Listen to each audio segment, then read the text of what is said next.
there are just so many ways that we can make money in Penn South that have not been explored as far as I know, such as digital signage. I mean, that could be on the roof. We could, instead of having corporate slogans like Travelers and stuff, we could have, you know, Medicare for all on our roofs in neon. Another thing that I'd like to change is that I'm tired of living in Building 9. I mean, in terms of the computer and the rent receipts, that Building 9, I'd like to name the building. I mean, I personally would like to name my building the Treasure Tower, because that's my nonprofit organization. I know that we're going to be having a, they're going to name a garden after David Smith, one of our heroes who has fought for Penn South and the international cooperative movement for ages. I mean, and so has his wife, Esther. So I would think one of the double buildings could be named, you know, the David and Esther Smith building. One side would, the double building, one side would be Esther and one side would be David. Another point that I'd like to make is that we have so many seniors that are bedbound and with home attendants. I mean, I think the best thing for most college students to do is to get a home health aid certificate. I mean, I have a home health aid that's provided by my workers' comp carrier, and it's utterly ridiculous because according to the rules, all she can do is like, you know, bathe me and empty my urinal and cook for me and, you know, that kind of, do my laundry and my shopping. I mean, those are her parameters.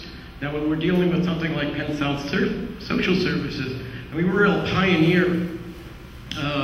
We created the NORC, the first NORC in the world, a naturally occurring retirement community. We've had film crews from Japan coming to see what we can do. I mean, what I would suggest is if anybody has a home health aid, and if they're a pack rat, which was mentioned in one of the Penn South newsletters, and we have student history students. The Communist Party's thing is at the tenement library. Why can't we have a Penn South library of the labor movement and the cooperative movement? Thank you. Brian, in your write-up, you mentioned a new heating cooling system, or new plumbing, or new pipes for the new heating cooling system. Feedback, please.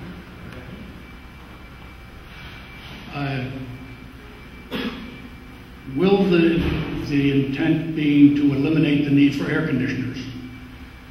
Is there a reasonable chance this will happen? And if so, about when and how will it affect our carrying charges? Isn't there another consideration we should do? Not only cost, but hurting the environment? Isn't that an important issue? Yes, it is, and all of those things have been discussed and considered. And as Matthew said, for the time being, solar is not something that we're considering. You also have to stop and think that it's one thing to put solar on a single building. It's another thing to put solar on 15 buildings. The cost would be astronomical. And until we know a lot more about it and can get a handle on what the costs are, and also that the costs come down, as they do with everything. I mean, eventually, I assume that like most things, the cost for solar and for windmills will come down. And then maybe it's something that's viable and we can talk about and would work. Right now, it just isn't within any of the realms of possibility for us. And there are also many priorities here, you know, unfortunately, before that, for work that needs to be done on the infrastructure that we have. I've been wondering, do we, in dealing with our contractors, is it a constant and is it a requirement to always accept the low bid on a project, or Is there a quality consideration when choices made? No, we do not always take the lowest bid. That would be a mistake in a lot of instances. We do get a number of bids. We consider all of them. We have consultants that help us on certain contracts where we need more information, more specific information from experts, and they guide us and help us to make the correct decision. But you can't always take the lowest bid. I mean, you and I know that you can't buy the lowest piece of an apple because it's the lowest price. Same thing with these contracts. Do you anticipate any carrying charge increases? I personally don't expect one in the near future. I hope it stays that way and we're able to maintain what we have, what will be covered with the fuel charge that will be running for the year that will hopefully will cover it. Do I anticipate the charge something in the future?